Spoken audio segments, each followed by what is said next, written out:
Good evening. It is 9 p.m. here in Israel local time, and we will start our webinar tonight. I will say a few words in Hebrew, and then our session will be held in English. שלום חברות, שלום חברים, ברוכים הבאים לוובינר נוסף של החברה לבריאות הנפש בקהילה. הערב בשיתוף פעולה עם החוג לייעוץ והתפתחות האדם של אוניברסיטת חיפה, והיום בנושא חשוב מאוד בתקופה הזאת של ויסות רגש בזמן מלחמה, בחירת האסטרטגיה הנכונה בזמן הנכון. נמצאים איתנו בהנחיה של המפגש איתי הערב דוקטור יעל עינב, שהיא פסיכולוגית קלינית, חברת הפקולטה בחוג לייעוץ והתפתחות האדם באוניברסיטת חיפה, ואני עידו לוריא, אני יושב ראש החברה לבריאות הנפש בקהילה. יש לנו כבוד רב לארח היום את פרופסור ג'יימס גרוס, אחד החוקרים המובילים בתחום של ויסות רגשי. הוובינר יוקלט ויהיה זמין דרך האתר של החברה לבריאות הנפש בקהילה, פייסבוק ויוטיוב, שתהיה לכולנו למידה פורה, ושנוכל להרבות טוב בעולם הזה. אנחנו נעבור לאנגלית, אפשר לשאול שאלות גם בעברית, אבל כל הדיון יהיה באנגלית. So, good evening and welcome to another webinar of the Israeli Society for Community Mental Health, the ICMH, of the Israel Medical Association. My name is Cído Lurיא. I'm the chair of the ISCMH. For those of you who do not know us, our society is aimed at improving the level of ambulatory treatment delivered in community settings. We have a network of over 600 members who are all mental health experts of different fields: psychiatry, psychology, social work, psychiatric nursing, art therapy, among others.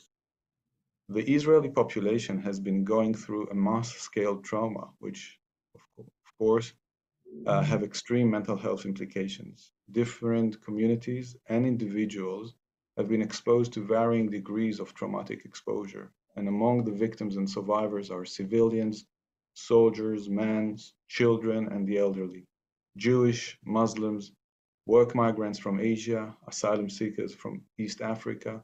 All were affected by the events. As the war is still going on, thousands of people have also evacuated to safer areas.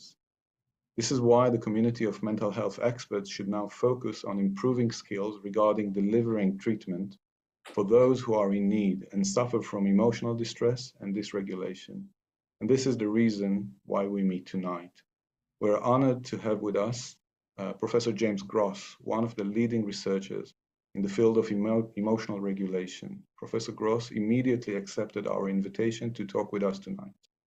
Dr. Yael Enav, who will host the webinar with me, is a clinical psychologist and a faculty member at חיפה University in the Department of Counseling and Human Development, and she will present Professor Gross. The webinar will be recorded and will be available in our Facebook and YouTube pages. I do apologize in advance if there is going to be a siren going off. I will have to go to our shelter, but I hope we will have a quiet night and we will be able to have a fruitful and educational evening. So thank you very much, Yael, Professor Gross. Thank you, Cído. So first and foremost, I would like to thank Professor James Gross for kindly agreeing to join us today, despite the unusually short notice. I had the privilege of being a member of James's lab at Stanford during my postdoctoral fellowship, where I had the priceless opportunity to learn from him about emotion and emotion regulation. I asked him to join us today as I believed that in these challenging times, his insights and expertise would be a huge benefit to all of us. Recognizing that during times of war and the challenges we are currently facing, the need for regulating our emotions differs significantly from our usual daily routines. I saw the value in the understanding of emotion regulation. Specifically, I believed that delving into the nuances of various emotion regulation strategies and their distinct consequences could provide invaluable assistance in navigating these difficult circumstances. In this talk tonight, Professor Gross will describe how he thinks about emotion regulation. He will review research findings which advise that specific forms of emotion regulation have different consequences and will discuss recent emotion regulation interventions. James Gross is the Ernest Hilgard Professor of Psychology at Stanford University, where he directs the Stanford Psychophysiology Lab. His research focuses on emotion regulation, and he has received a number of important teaching, mentoring, and research awards. James has over 600 publications and 200,000 citations.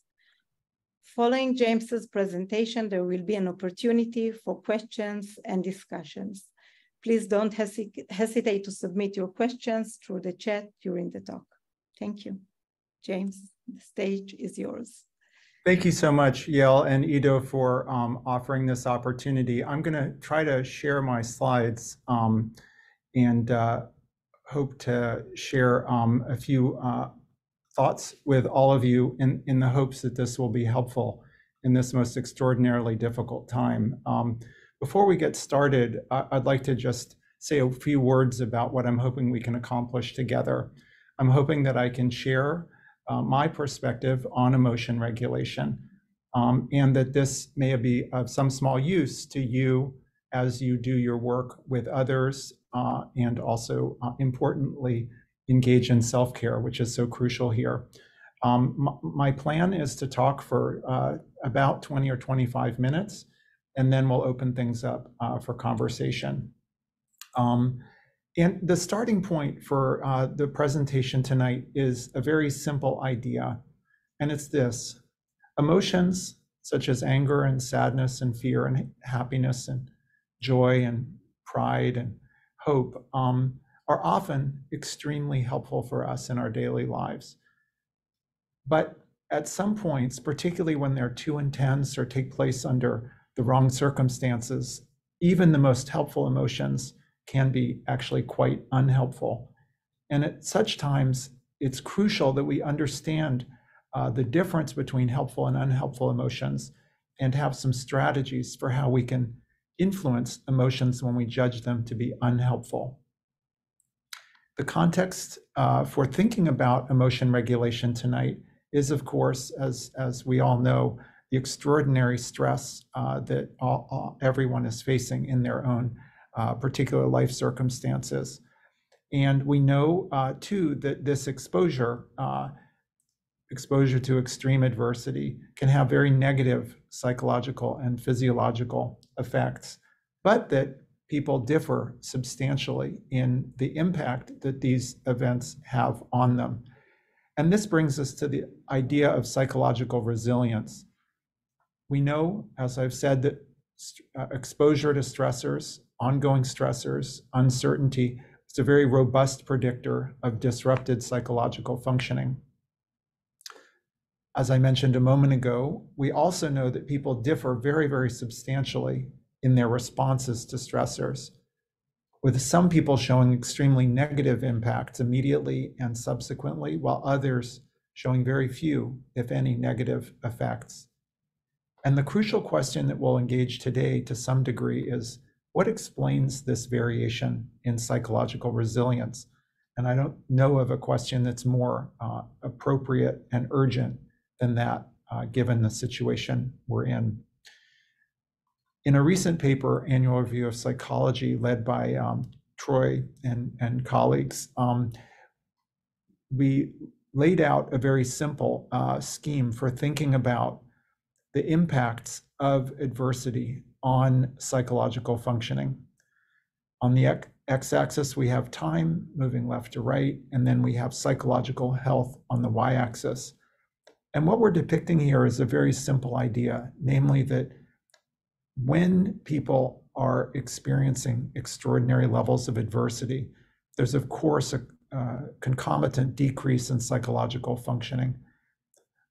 But what is crucially evident too is that some people continue to suffer from very difficult psychological states, and therefore have this worse than expected outcome depicted in red, whereas others show a really quite different trajectory, coming back often to their pre-adversity levels of functioning. And what you can see in the blue box is the concept that we articulate in this review paper, and which I will dive into tonight, which is the idea that one key distinguishing factor is the ways that different people engage or fail to engage in affect regulation. Affect regulation is a broad term for the regulation of a number of emotional and stress-related states. And I'm going to focus today on one aspect of affect regulation, namely emotion regulation. Now, emotion regulation is a concern, a question about how we can manage or influence the emotions we have when they're unhelpful, has a very, very long past. Several thousands of years ago, Plato in his dialogues articulated a vision of the human condition as a charioteer struggling to contain two steeds, the passions. And this notion that we have some measure of control over emotions, particularly when they're unhelpful. What's interesting is that although it's had a long past, this interest, it's had an empirical history that's quite short. What I'm plotting here is the citations in Google Scholar to the exact phrase emotion regulation in blue, and mental control as a contrast term in red. And what you can see is an extraordinary growth since the early 2000s in citations to emotion regulation. Notice that this is not a cumulative plot. This is a year-by-year plot of the number of citations in any given year, meaning that in the past few years, we've surpassed 30,000 papers a year in this space. And this has led commentators like Sandra Kuhl to refer to this extraordinary growth as evidence that the study of emotion regulation is one of the most vibrant areas in contemporary psychology. And I'd have you notice that he made this comment in 2009. And since then, we've, of course, had much more growth. Now, popularity in a field is, of course, a great thing. People are discovering some basic questions and some findings that are very important and timely. But it also has led to a great deal of confusion about what we even mean by emotion regulation. And I find it helpful to start with a very simple definition as processes that influence which emotions one has, when one has them, and how one experiences or expresses these emotions. So it's a very general umbrella term in my lexicon, and it's defined by the activation of a goal to modify the emotion generative process. Emotion regulation may involve regulating one's own emotions, which we refer to as self-focused emotion regulation, but it can also involve regulating another's emotions, which we refer to as other-focused emotion regulation. It also can be used to either increase or decrease either negative or positive emotions. We often think, of course, of trying to decrease negative emotions, but there are circumstances we found in our work where people try to increase negative emotions and either increase or decrease positive emotions, depending on the context. So if you define emotion regulation this broadly as the activation of a goal to try to modify some aspect of emotion, either increasing or decreasing negative or positive emotion, this covers many, many different things. And one of the challenges for this field over the past few decades has been trying to find a conceptual framework, a simple framework that would allow people to understand and do research on different emotion regulation strategies. And what we've provided is just that framework. And we start very simply, suggesting that emotions arise in situations that we pay attention to. This then leads us to try to make sense of the situation with respect to the goals that we might have. And what we do is compare what we're seeing as the actual state of the situation with some desired state that we might have in mind. And it's that discrepancy between what we are seeing as the present state of the world and the contrast term of some desired state that leads us to engage response tendencies to act differently We also experience changes in peripheral physiological response to support those actions, and also concomitant changes in feelings. And it's this loosely coupled set of changes in our behavior and our physiology and our experience that we call an emotion. These responses, these emotional responses, can in turn have an impact on the situation that gave rise to them. This is a dynamic and recursive process that can be drawn, as it were, moving into the page as we cycle through the situation, slowly making changes as a function of the emotions that we express. Now, this very simple idea about how emotions often arise is helpful in this context because it gives us a framework for thinking about how we might interrupt or influence this process if we wanted to regulate our emotions. In particular, we can imagine now drawing this loop from situation to attention to evaluation to response in a way that allows us to identify 5 families of emotion regulatory processes. The first comes very early in a cycle, where we can make decisions about what situations to allow ourselves to come in contact with, and that then might have a powerful impact on the emotions that result. A second family of regulatory processes involves trying to modify a situation that we find ourselves in, because of course, we can't always control the situations we're in. A third family of regulatory processes comes once we're in a situation and either have or haven't modified it, and we try to shift our attention either toward or away from the situation in a way that will affect our emotions. A fourth family of regulatory processes comes at the evaluation step, where we try to think differently about what we've paid attention to in a situation so that we can change the emotions that result. And finally, the fifth family of regulatory possibilities is what we call response modulation, where within a given cycle, the responses that are generated, the behavioral responses, the physiological responses, the experiential responses, can be directly managed or modulated. Now, the basic idea here in this so-called process model of emotion regulation is that there are these different points at which we can interrupt or influence the emotion generative process, either in ourselves or in other people. And the thought is that if we can intervene early on in a given cycle, we may be more effective at moving the emotion dial than if we wait until the very end. And to test this idea, we wanted to create a slightly broader framework for thinking about the emotion regulation process. And so we asked the question, how should we think about where these different forms of emotion regulation are coming from? And for this, we extended the process model in 2 steps. In the lower box in this figure, we have the same emotion generative cycle that I just described. That's what we'll call the first level valuation system. That's just responsible for generating the emotion. And the key insight here in this extended process model is that a second valuation system can take this whole first valuation system as its object. That is to say, this is the feature of the world that that second level valuation system pays attention to, evaluates, and then creates responses to. So we have a first level valuation system that's generating emotion, and then a second level valuation system that's acting in a way that regulates the first level valuation system. So this then is a mapping of some of the response options. And you can see that this is the way that we generate that process model that I described a moment ago.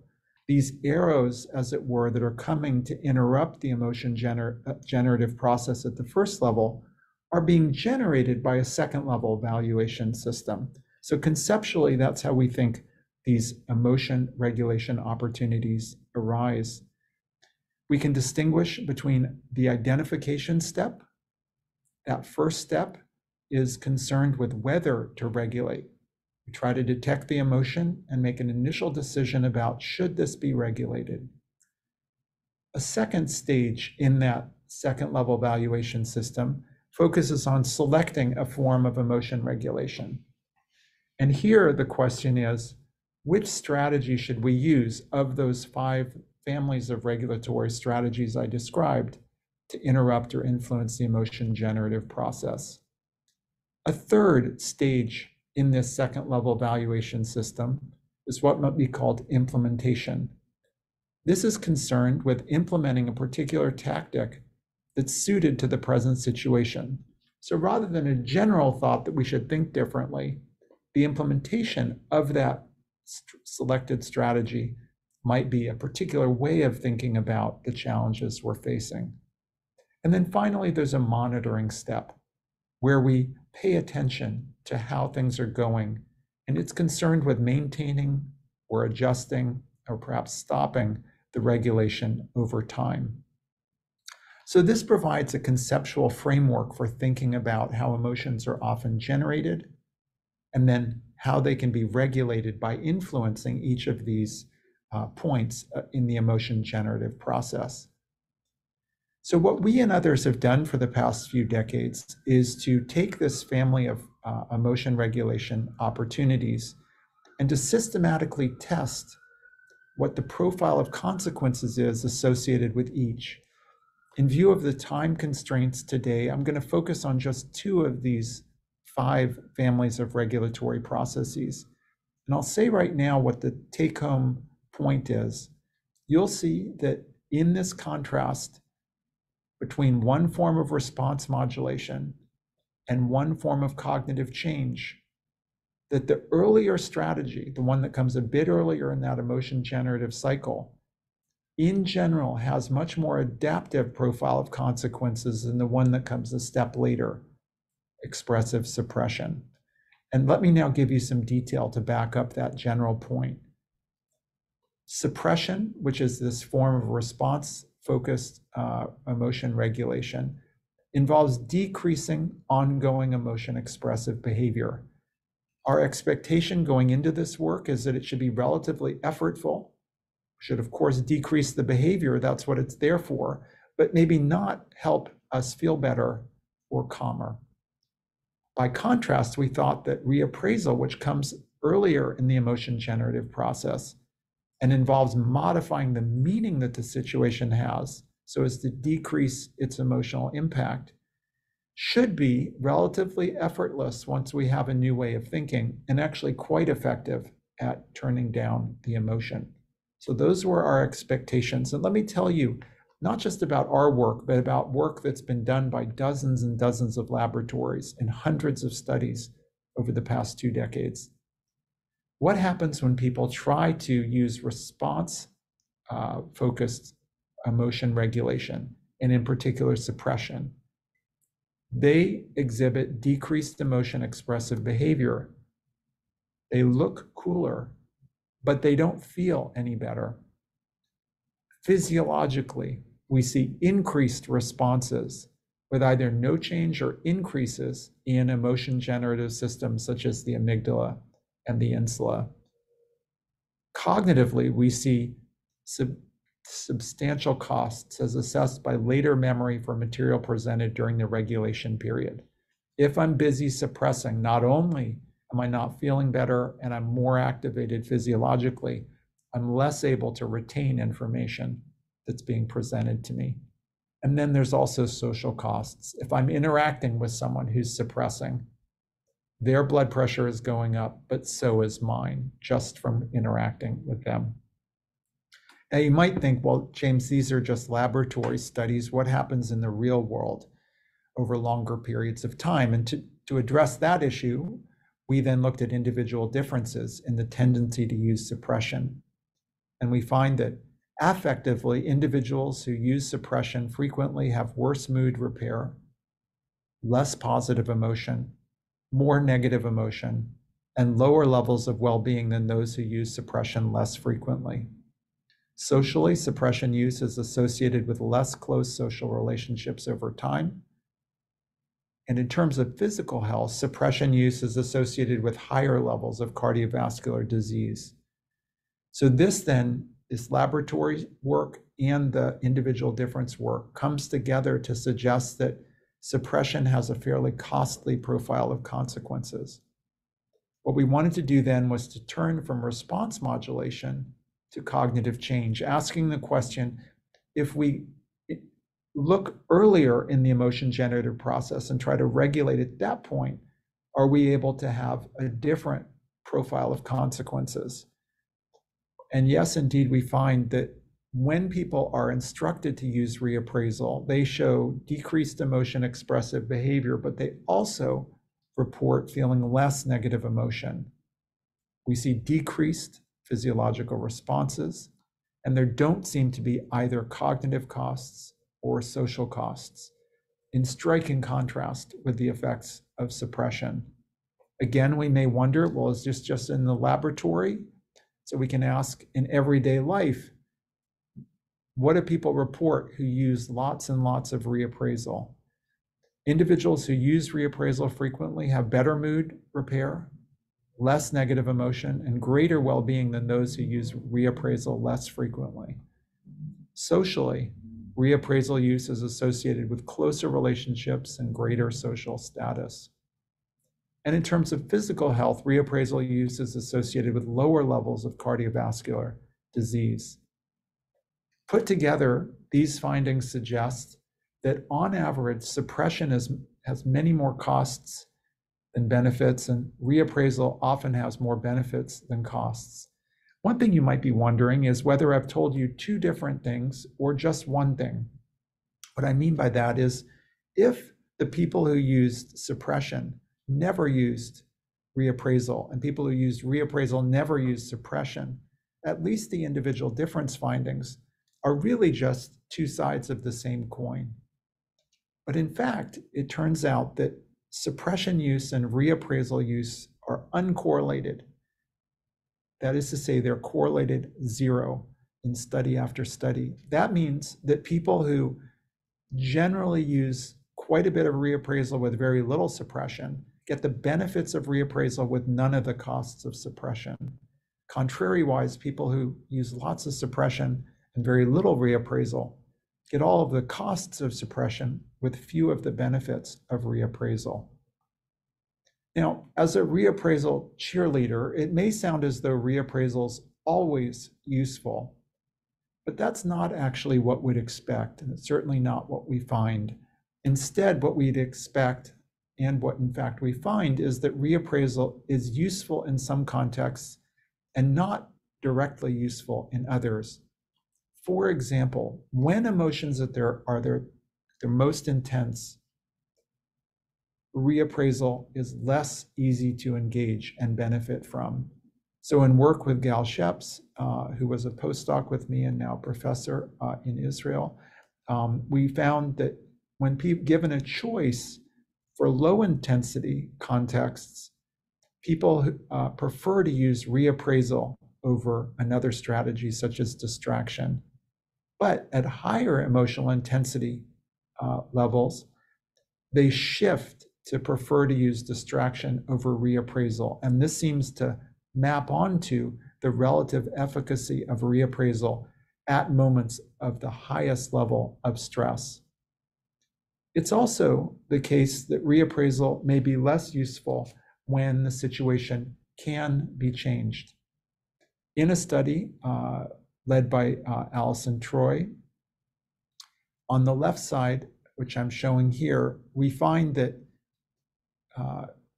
when people are assessed in their cognitive reappraisal ability, that's the CRA acronym, we see that people high in cognitive reappraisal ability for sadness, when they move from low stress contexts to high stress contexts, they see a slight elevation in levels of depression, as shown on the y-axis, but it's the people who are low in reappraisal ability that seem to pay the biggest price as they move into high stress circumstances. Now that's under conditions of low controllability. You just can't control the situation. But let's take a look at conditions of high controllability. Here what we find, if anything, is a reversal, so that we see that people who are lower in reappraisal ability actually seem to have less of a cost, whereas the people who are high in reappraisal ability seem to pay a bigger price in terms of depression as they move into high stress circumstances, suggesting that they're busy using reappraisal when in fact they could affect changes in the situation. So I think the key point to take home here is that there are many different ways to regulate emotions. I've foregrounded two, reappraisal and suppression, to try to make the very important point that different strategies have very different consequences. I don't want to paint too simple a picture. There are times when suppression must be used and reappraisal shouldn't be used, but in the main, the key take-home message is that different strategies have a place in different contexts. So the number one point I think I'd like to emphasize is that emotions can be regulated to some degree, whether we're talking about affective states like stress or anger or sadness or despair. These are emotional states that can be regulated. There are many regulation strategies. I've just had time to focus on two. I'd be delighted to talk about other strategies. Different people have very different emotional responses to highly traumatic and stressful circumstances, and thus have very different emotion regulation needs. These needs also evolve and change over time, and so we need to have a large palette or set of options for people to use. People often need others to help them regulate their emotions, particularly under conditions of extreme duress and uncertainty. And lastly, but certainly not least importantly, to help others, we of course here, as always, need to take care of ourselves. And with that, I'd like to stop, and I'll stop my screen share. I'd like to take questions as appropriate. Thank you very much for your attention. Thank you so much, James. First, I would like to ask you, because the audience, not all of us are familiar with emotion regulation and with cognitive reappraisal and suppression. If you can give some examples and explain a little bit more about those strategies, it will be really helpful. Thank you so much for the question, Yael. Let me take a simple example and to start with, and then we can complexify this. So an example of suppression would be when we feel very strongly emotional, upset perhaps about something that's happening. And we feel in the moment that it's very important that, let's say, our children not see us upset. And in that case, we make a conscious decision to not show in our behavior or tone of voice the fact that we're feeling deeply upset at the moment. That would be an instance of suppression, where our focus is trying to quickly turn down our emotion expressive behavior and not let others see that emotion. By contrast, reappraisal would be an effort to try to think about what's upsetting me in a different way. Let me take a very simple daily example before we apply it to the much more difficult situations that many people are now facing. But I want the concept to be clear. Let's say that I'm waiting for a friend who is late to an appointment, and my thoughts may go to uncertainty. Maybe they got lost, maybe something happened to them, maybe they are not they don't care enough to meet with me, and then I might kind of spin into a very negative spiral of worry for them and concern about disregard they may feel. But then I can have more helpful thoughts, so I can think differently than I normally would, and in fact shift from anger and upset to feelings of maybe compassion and concern about whether they've gotten stuck in traffic or had some other urgent issue come up and perhaps are unable to contact me. So this would be an example of the difference between suppression, which is just clamping down on your behavioral display, and reappraisal, which is trying to think in different ways. Now, one of the things that I think it's important for us to address is the obvious gap that I've left in the presentation, which is I've said that different strategies have different consequences. I've said that reappraisal is often more helpful than suppression. But then I'd said that reappraisal is quite difficult to use under conditions of extreme emotion intensity. This leads to the very important and obvious question, well, James, under conditions of extreme intensity, what are we supposed to do? And I think that's, of course, the thing that's on all of our minds right now. And I think it's crucial to understand that there are a number of options and that they can be used in sequence. And so I think contact with people we care about who may not be in as upsetting a kind of upset state is extremely helpful. And we can take turns helping each other, being the more calm of the two people, whether it's parents with children or two parents interacting. I think it's finding a space to engage other people who can then help us get to the point where we can engage our reappraisal resources. So I don't think when we're feeling overwhelmed, we can rush and immediately do reappraisal. That's extremely difficult.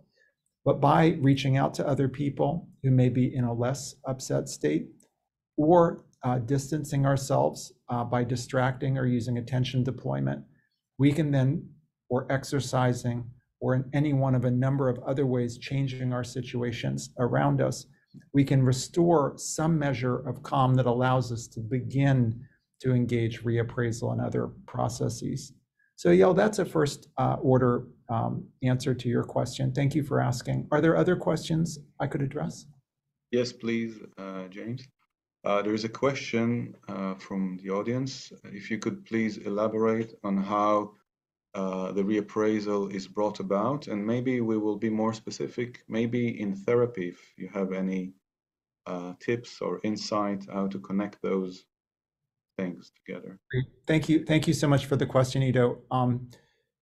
So what I've been saying has not made explicit mention of a very important fact, which is that in many empirically supported treatments that fall under the cognitive behavioral therapy umbrella, the insights that I'm describing have been clinically developed for decades. That is to say, cognitive restructuring and other tools that therapists are very comfortable with have at their root this notion that we can represent a complex reality in many different ways, each of which has a quite different impact on our psychological functioning.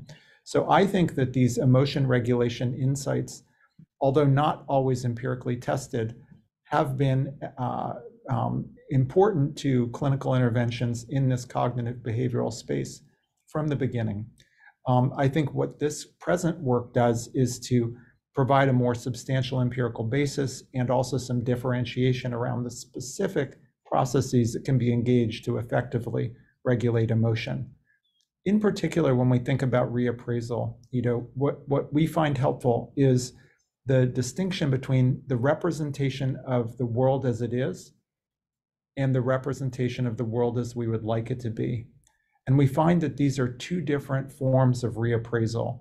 We can change our representation of the way the world is, imagining that as horrible as things are, there are some signs of hope or possibility in the world and in our immediate family, people who believe as we do and are taking steps that we feel are moving us towards the right direction, even in the darkest moment. And that's working on the representations of the way the world is.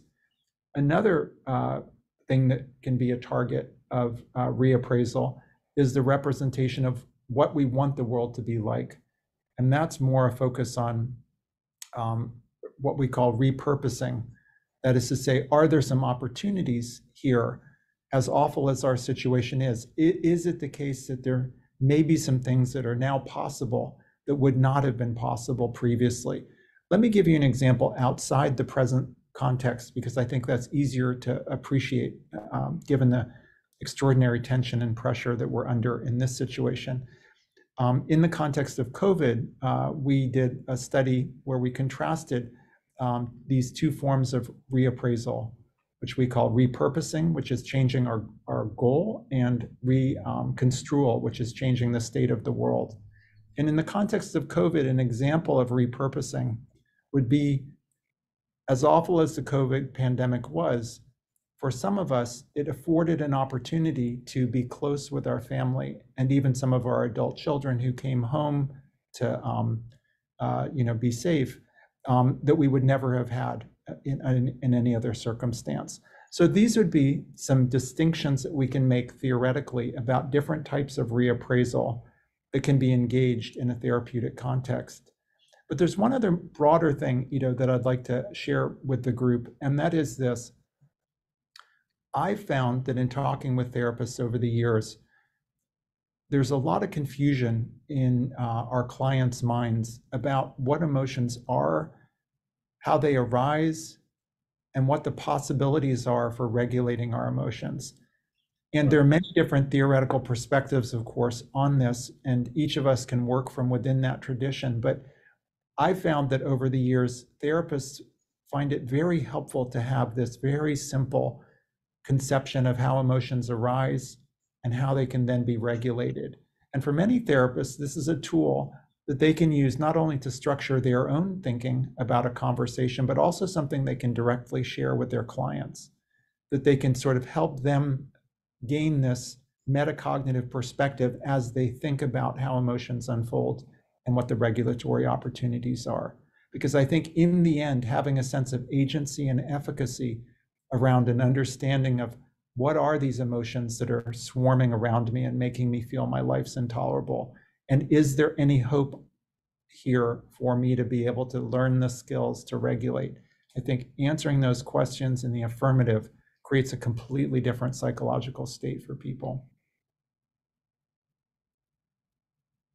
We have another question about people with difficulties with emotional regulation, such as ADHD or ASD.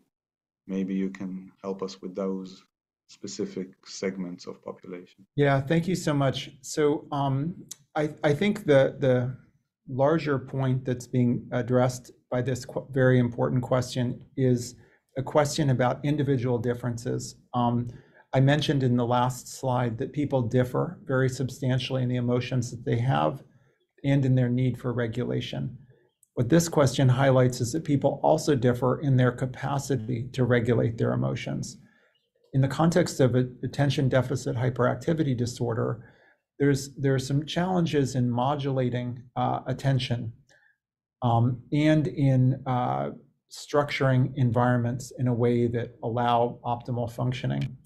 And so I think with an eye to those points of sensitivity or difficulty, a therapist can, I think, with this framework in mind, think about the regulatory opportunities that exist for someone with, let's say, ADHD, and then create specific training opportunities for thinking about the preferred strategies that they might engage that allow them to, over time, build capacities to, let's say, use attention modulation, but maybe first go to some of these attention cognitive deployment strategies.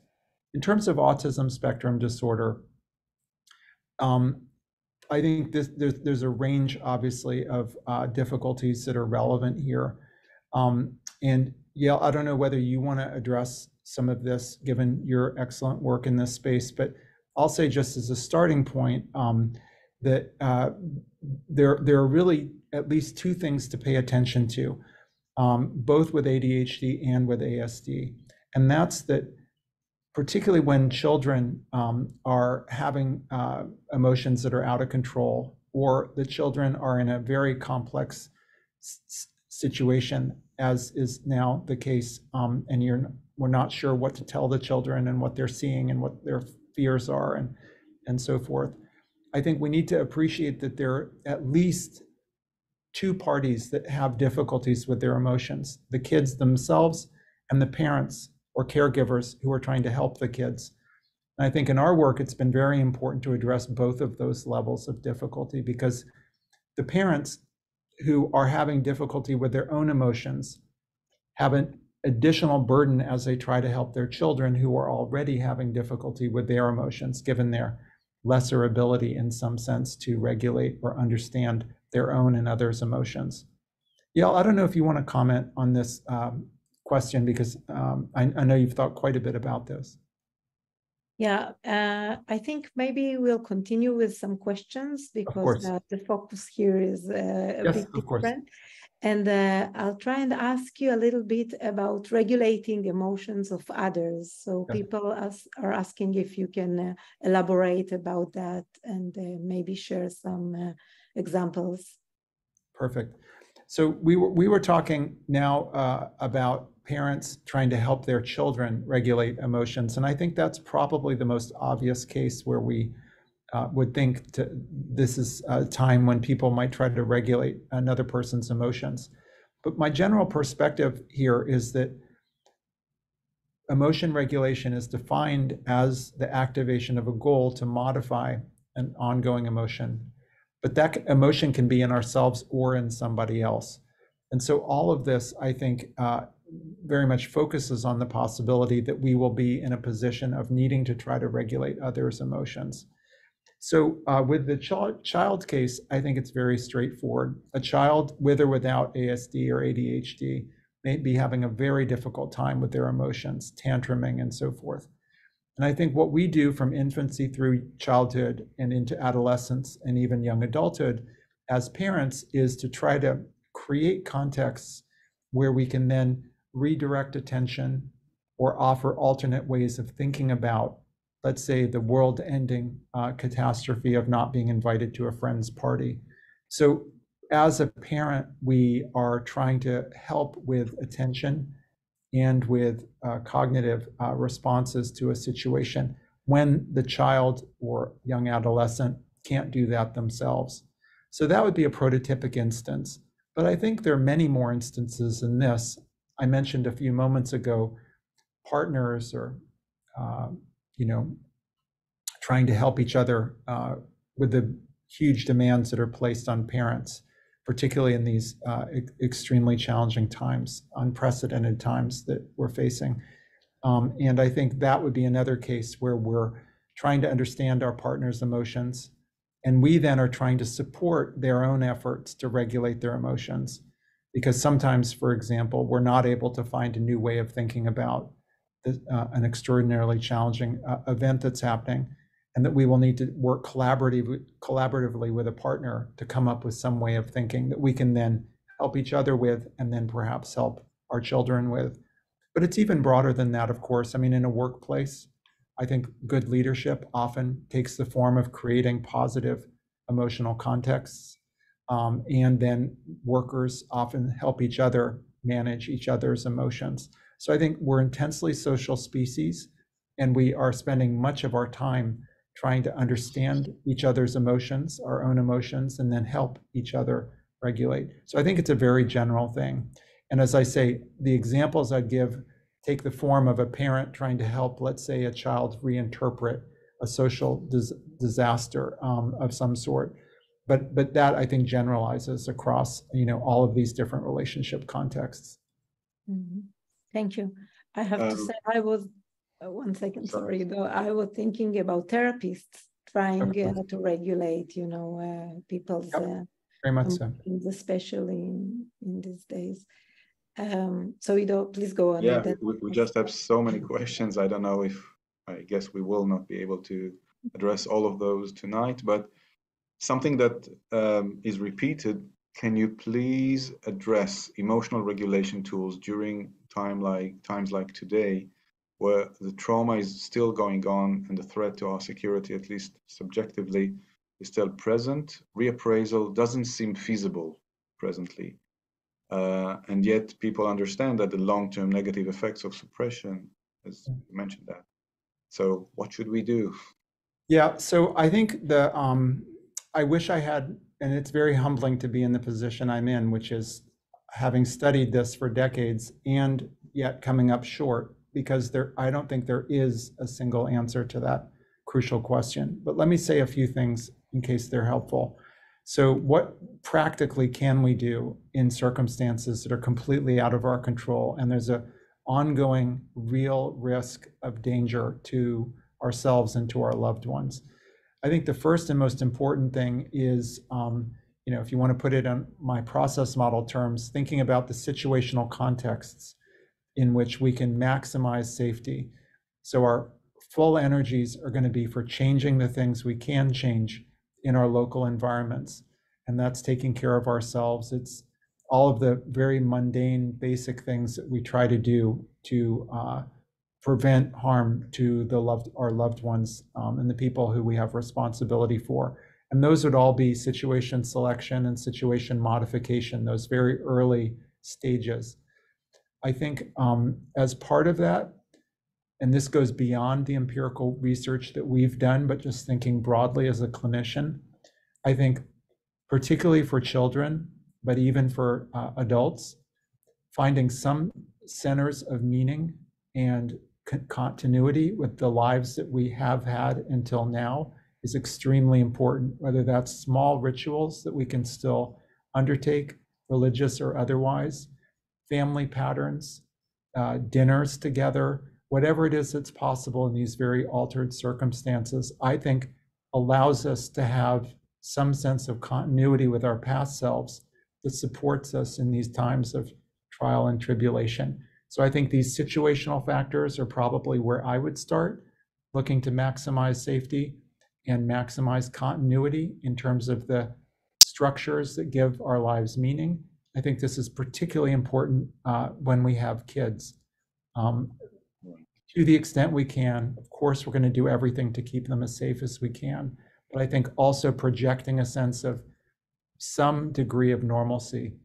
I think at the attentional stage, just moving around our process model, and it's very difficult to do this, we need to be very mindful of the exposure that we and our children have to the bombardment of information on social media and in other sources. I think it's very important to know what's going on, but I think for many of us, there's a certain amount of information that can actually be destabilizing when it's all the time and it's bad news and it's frightening and it's upsetting. And I think finding small moments to do things that shift our attention away, if possible, into nature, or even just looking at living forms where it's just allowing our brains just a tiny bit of a rest. And then I think you're right that we can't start with cognitive change, but I think looking to find very small ways of appreciating or valuing our loved ones and things that we care about. It's a matter of attentional focus. It's not denial. It's not saying I'm pretending nothing's happening.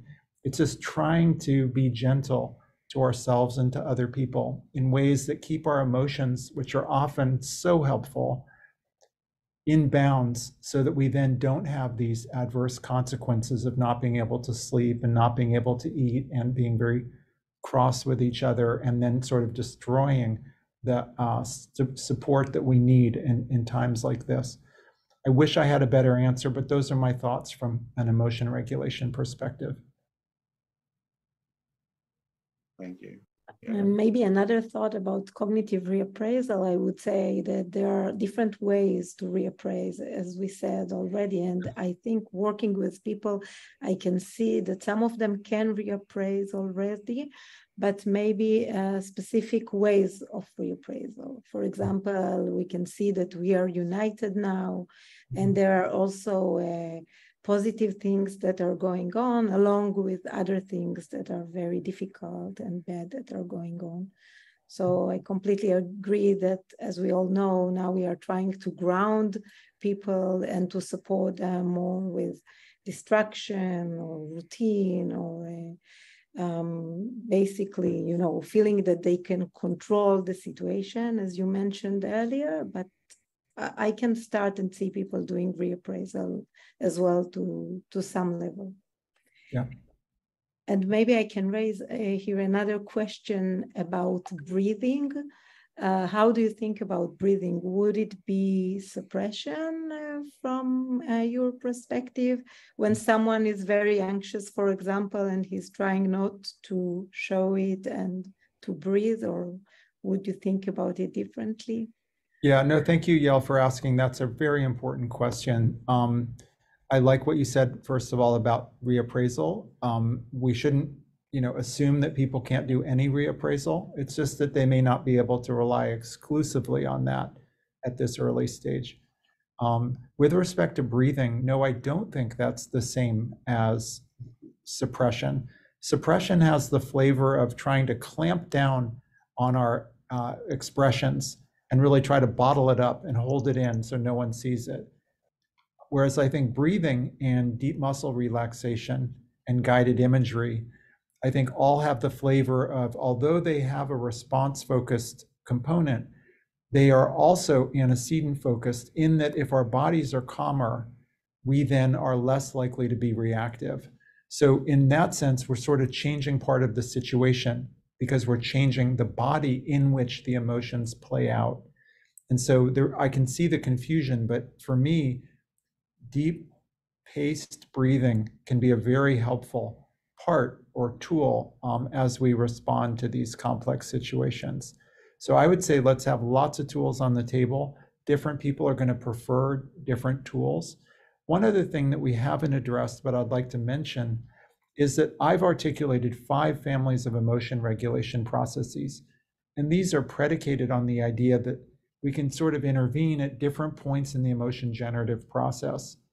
My emphasis has been on separating out these 5 families of regulatory process, but I want to emphasize that there are also more complex forms of emotion regulation that actually draw on sometimes all of these families of regulatory process at once. I'll give you an example. So mindfulness-based stress reduction involves, in mindfulness, selection of certain situations, perhaps a quiet place, which we would then modify so that it remains quiet and peaceful for us.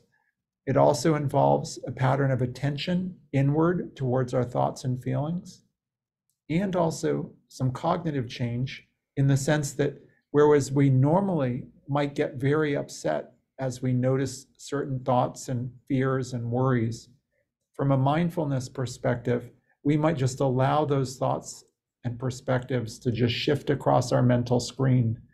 And finally, response modulation, whereas we normally would clamp down on our emotions, if we have a mindful stance, we might be able to just relax and let those emotions wash over us. That would be an example of a complex form of emotion regulation that actually brings together all of the other families of regulatory process.